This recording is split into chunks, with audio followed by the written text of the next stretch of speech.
Okay, so we're starting the project about the Yes. stories. Okay. Yes. Okay.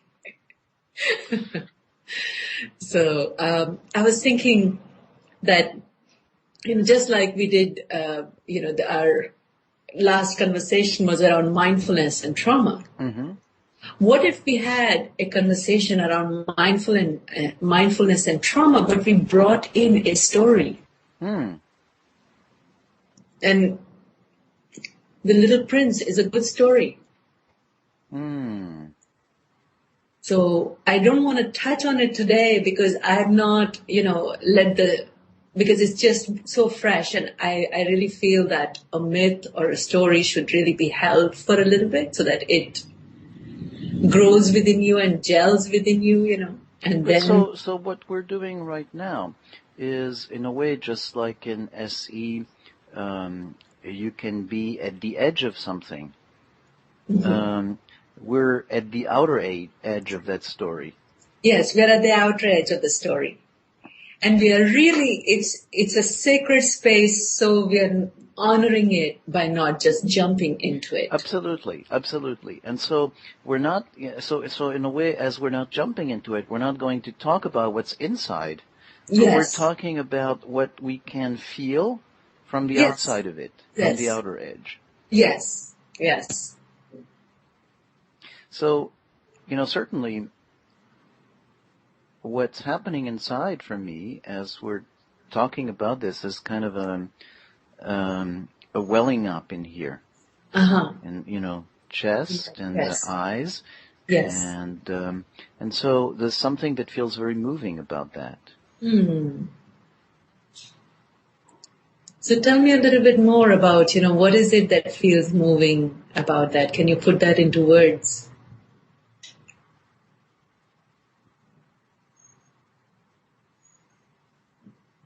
Well, that sense of I forgot if you used the exact words like this, but what came up for me of what you said was treating it with respect, not Yes. jumping into it.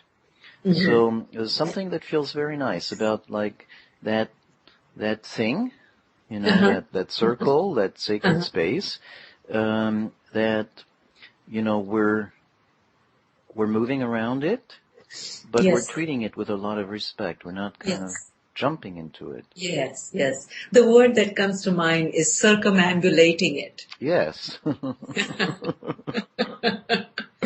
But I came it because you made that circle with your hand. yes, and the circumambulating, the word itself is almost like it evokes that sense of a religious ceremonial, Hmm. just like people walk in a labyrinth, Yes. or monks walk around the cloister.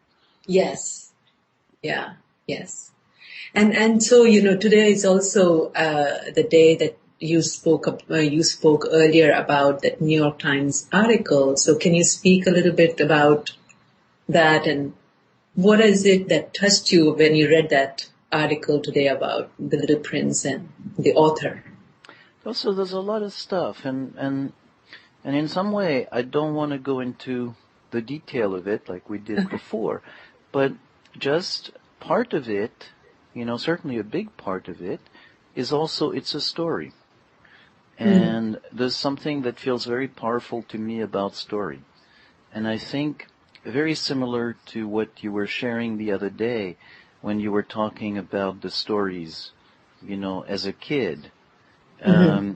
That what we were talking about was that sense of the story is the story itself, but there's also the relationship of the person saying it to the person sharing it, you Yes. know, and so in a way, in that story, there is not just the story, but is the kind of frame of mind that the person who wrote the story was in, Mm-hmm. and kind of connecting with that, Mm. like a bridge. Like a bridge. Yes. Yes. So something about connecting with the author and connecting with the author's frame of mind as he wrote the story. Yes, and there's more than that. Um, just if we're yes, absolutely. But it's like being in a special space. Um, being like, hmm.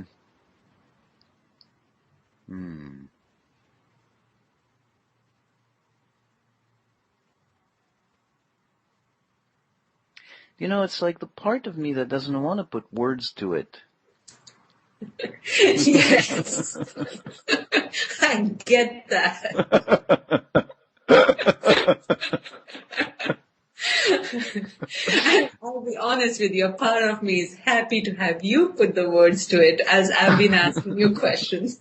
Well, And also what's happening to me is I keep fighting with wanting to say, well, what about you?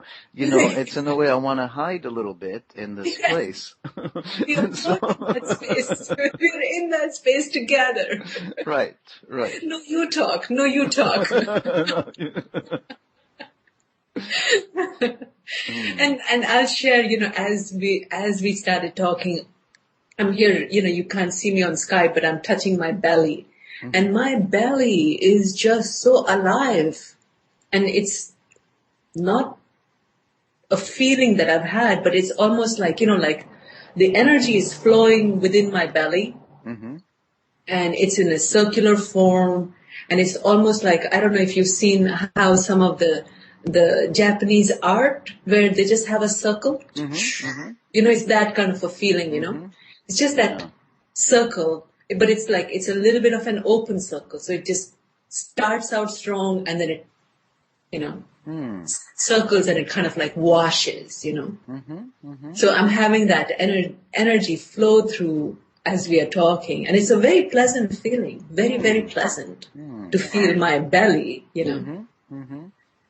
Yeah. So my body is resonating and in a deep way with this story, with this conversation, and the fact that, the anticipation of exploring and seeing what will arise in both of us as we, Mm-hmm. sit with this story. Yeah, yeah, yeah. Mm-hmm. So as you share this, my mood changes a bit, and from, in a way, kind of wanting to hide a bit in there, there's a sense of being more relaxed, and so, Yeah. and it changes to pleasant. Yes, You know. yes, yes. And I also share that, after I spoke to you about this movement in my belly, now, like my right underarm and the chest wall underneath my left underarm, those areas, those protected hidden areas, I'm having, like shaking happening over there. Very gentle, very, very sweet, it's like the muscles, are moving in my chest wall and on my side of my chest, Mm-hmm. Mm-hmm. If there are any muscles over there, not that I'm the anatomy expert, but there's some shaking happening. Yeah, yeah. And so, Yeah. yeah. So as you share that, I feel a sense of, like my laughing has a little bit of that quality of energy vibrating, so that sense of lightness that comes from there. Yeah. But also a sense of lightness at the edge of uncomfortable. It's not like total lightness, but it's like that edge a little bit. Okay. So in resonance, I'm going to come and hang out with you at that edge. Mm-hmm. Mm-hmm.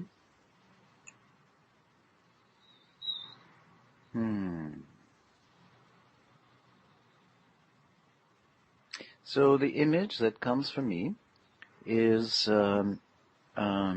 like literally the edge, like, like in a way Grand Canyon, or, not Yes. necessarily as big, but the edge, That's and what's my image too. I was hanging out there with you. and, and it's both beautiful and a little, Yeah. big. Yes. We could really tip over. But it feels like it's very similar. We're talking about sacred stories and something like that. So it feels very appropriate Yes. that it's not just pretty. Yes. It's bigger than this. It's bigger than this. Yes. And as I was hanging out there, I just want to mention that there was just the shaking in my chest wall on the sides just increased immensely in that moment. Mm. And then as we started to speak, now like I'm settling down, my belly's settling down as well.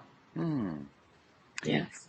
So, what feels very nice is, in a way, that sense of telling a story and include what's happening to the person telling the story and the listener.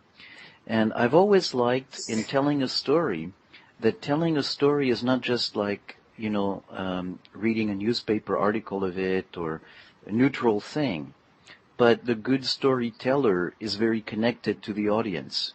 Yes. And, so there's a very deep connection going on. But this is also like including, it's very like the total subjective part. Yes. It's not Yes. just this happens, but this is what happened. This is what it feels like. This is, so it's kind of introducing the dimension Yes. of emotion experience into the Yes. story. Yes.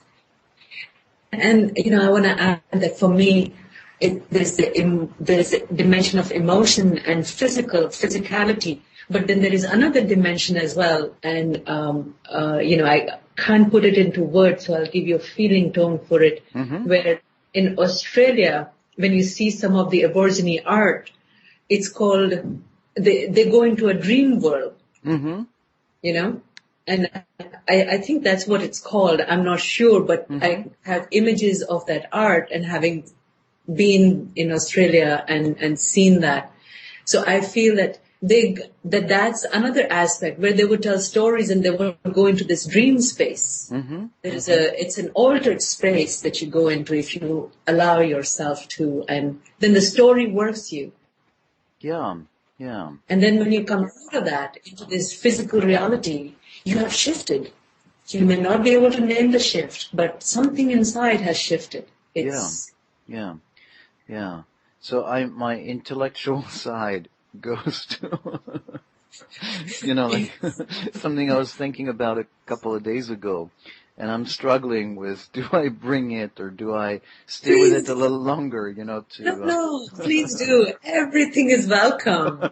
the Winnicott play on reality and transitional object, transitional phenomena. And so the idea that, it's not just about babies, but in a way culture is a transitional phenomenon. That it's, we create concepts, that are at some degree real, in some way not. There's an interaction of how it corresponds, how it doesn't to reality, but then you can manipulate them. And so, like we talk about religion, spirituality, God, and things like that. And I think of that as very much of a transitional object or transitional phenomenon, but living in that, twilight zone. Yes. Or I don't know if you're familiar with the comic strip Calvin and Hobbes. Yes, I am. Okay, so I love that, and Hobbes is both, literally a little stuffed tiger, like a little stuffed animal, Yes. but he's also very much, like a real tiger. Yes. It's not like literally, it's as if, because some stories don't make sense if he's just a stuffed tiger, and so what I love is how, it's between these two poles. Yes. You can't say it's just one thing, or it's just literal, or it's not. That space is wonderful. Yes, yes. So there is a way that you can hold both. And, coming from the Indian culture, I've grown in that culture where it's like the gods are real in one sense, So yes, they are images, but they're real as well. So you can hold both. So it's a beautiful statue. That's a good decoration piece in my house. But also there is something within it that affects me and touches me. Mm-hmm. So we can hold both. So the intellectual aspect is also there, right? And so, but we don't have to kind of like, make one or the other real. Mm-hmm. Mm-hmm. They're not our constant reality. We can shift between the two, or we can be in that, space of holding both. So that's what I think of Jung saying, holding the opposites. Mm-hmm. Mm-hmm. So for the statue, you have this beautiful statue, and it's a beautiful object, and it's a piece of art, and it decorates, and it looks nice, and so on. And it's also something that's like a gateway to you having the experience of that God and of what the God stands for. Yeah, yeah. And I don't know if I would say what the God stands for, because I do know what the God stands for, and I have not experienced that in this way.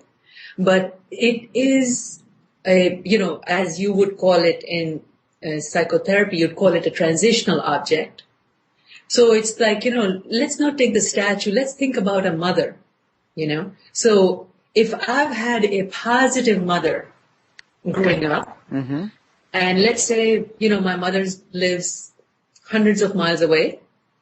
So as I think about her, there may be some self-soothing happening when I think about her, because I've had the positive experience growing up. Mm-hmm. Or if it's a negative experience, she's hundreds of miles away, I think of her and it just triggers my trauma. Mm-hmm. Right? So in the similar way, so, the person is not here physically. Mm-hmm. So she's a human and she's not here physically. Why can't a God who's not here physically be just as real in evoking emotion? Yeah. So I want to go slowly because in a way, it's the kind of stuff where I feel like in some way I follow you. Uh-huh. But in a way, if I think back about it, then I can say, oh, wait a minute, we're... Wait a minute, she skipped a line over there. or I, just was a... So,